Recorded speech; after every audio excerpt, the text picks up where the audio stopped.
Hello, I'm Alex from Pandectes.io. And installing the Pandectes GDPR compliance app, or any other Shopify app in that matter, does not happen through the app's own interface. This means that Shopify removes the app, and unfortunately, we do not have access to the store to remove any remaining files in order to clean up your codebase.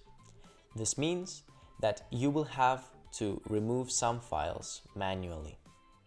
Note that if you do not delete these leftover files, the functionality of your store will not get affected. So to remove Pandectes completely, go to Online Store, click Themes, and go to Edit Theme Code from the drop-down menu. In the search box, search Pandectes and remove all of the associated files.